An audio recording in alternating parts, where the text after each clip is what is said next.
ఇప్పుడు మీ జుట్టు రాలడం పూర్తిగా తగ్గిపోతుంది. Prismos B fall cure miracle herbal hair oil తో.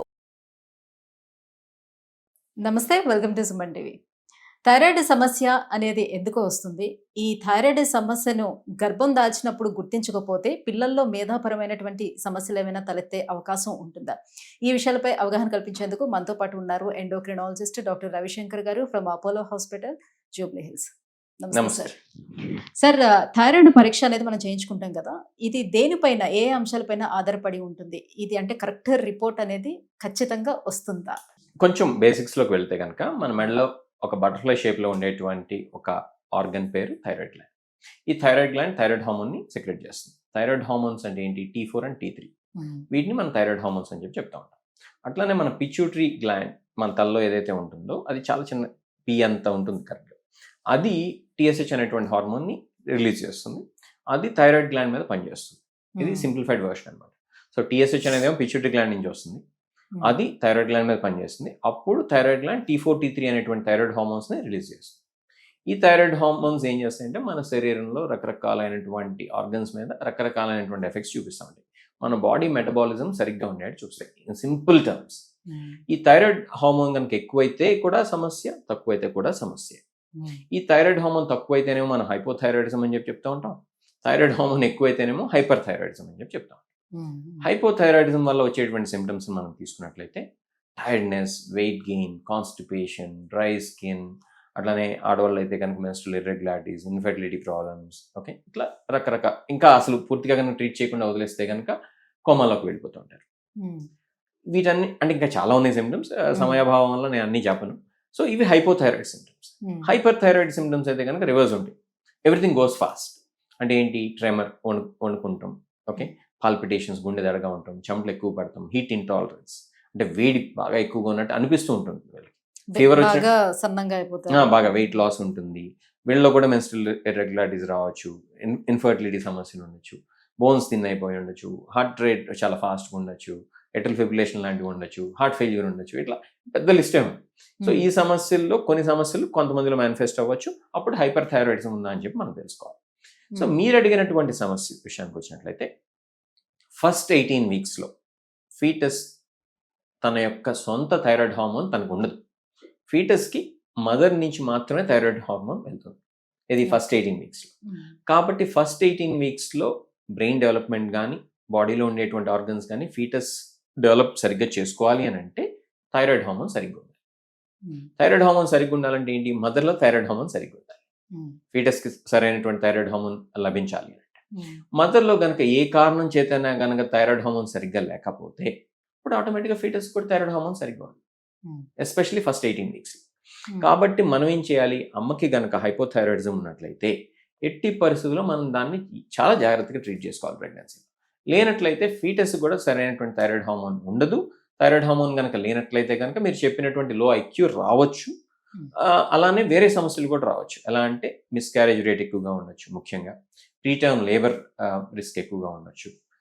కాబట్టి ఇటువంటి సమస్యలన్నీ ఉంటాయి. కాబట్టి హైపోథైరాయిడిజం కొత్తగా బయటపడినా, లేకపోతే బార్డర్ లైన్ హైపోథైరాయిడిజం ప్రెగ్నెన్సీలో బయటపడినా, లేదా అంతకుముందు ఉన్నటువంటి హైపోథైరాయిడిజం అప్పుడు బాగా ట్రీట్మెంట్ ఇచ్చి అన్ని లెవెల్స్ బాగున్నా కూడా మనం ప్రెగ్నెన్సీ టైంలో మాత్రం ఎక్స్ట్రా ప్రికాషన్స్ తీసుకోవాలి, డోసెస్ అడ్జస్ట్ చేసుకోవాలి. అలా చేయనట్లయితే కనుక ఇంతకుముందు మనం చెప్పుకున్నటువంటి ప్రాబ్లమ్స్ ఈ ఫీటస్కి వచ్చేటువంటి అవకాశం ఉంటుంది. ఓకే, జనరల్గా మనం చూసేది ఎక్కువగా హైపోథైరాయిడిజం ఎక్కువగా చూస్తుంటాం కదా, హైపర్ కన్నా. హైపర్ థైరాయిడిజం ఫార్చునేట్లీ రేర్, అంటే అసలు ఉండదని కాదు, హైపోథైరాయిడిజంతో పోలిస్తే చాలా రేర్. మనం కనుక టోటల్ ప్రపోర్షనేట్ కేసెస్ కనుక చూసినట్లయితే hyper thyroidism less than 1%. Hypothyroidism కనుక చూసినట్లయితే లేడీస్లో ఎక్కువగా ఉంటుంది. ఏ థైరాయిడ్ సమస్య అయినా లేడీస్లో ఎక్కువగా ఉంటుంది. ఈ యొక్క హైపోథైరాయిడిజం అనేది ఆల్మోస్ట్ 5 to 15% కనిపిస్తూ ఉంటుంది. ఇది in some form or the other. Subclinical hypothyroidism అంటే బార్డర్ లైన్. హైపర్ థైరాయిడిజం అనేది ఫార్చునేట్లీ చాలా తక్కువ మందిలో మాత్రమే ఉంటుంది, లెస్ దాన్ 1%. హైపోథైరాయిడిజం విషయానికి వచ్చినట్లయితే ఇది చాలా మందిలో ఉంటుంది. ఆల్మోస్ట్ 5 to 15% ఆఫ్ ఉమెన్లో ఏదో ఒక ఫామ్లో ఉంటుంది. ఏదో ఒక ఫామ్ అంటే ఏంటి? ఓవర్ట్ హైపోథైరాయిడిజం కానీ, లేదా బార్డర్ లైన్ అంటే సబ్ క్లినికల్ హైపోథైరాయిడిజం కానీ సుమారు 5 నుంచి 15% మందిలో ఉంటుంది. అంటే ఏంటి? ఎవ్రీ 10 ఉమెన్ తీసుకున్నట్లయితే మనం వాళ్ళలో ఎవరో ఒకళ్ళు కనీసం ఏదో ఒక రకంగా థైరాయిడ్ ప్రాబ్లం ఉండొచ్చు.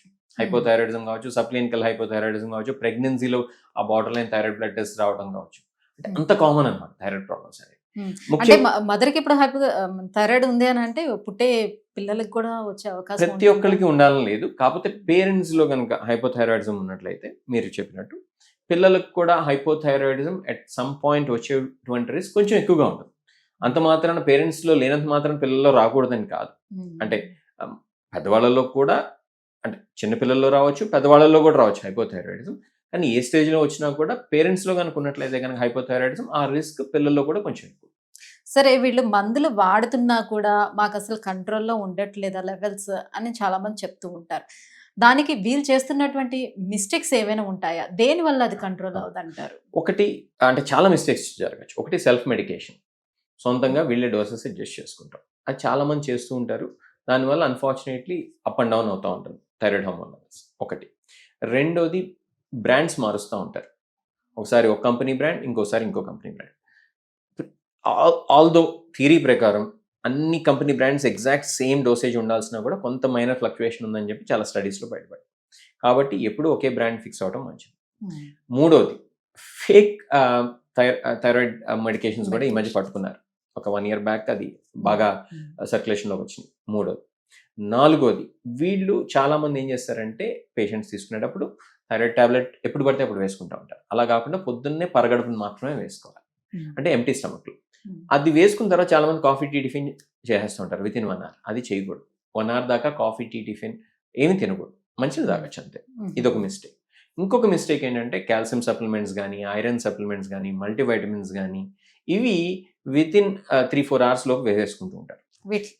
వేసుకున్న 3-4 hours లోనే అవి కూడా మిక్స్ వేసేసుకుంటారు. దానివల్ల కూడా దాని అబ్జార్ప్షన్ సరిగ్గా ఉంది. సో ఇవి కొన్ని కారణాలు.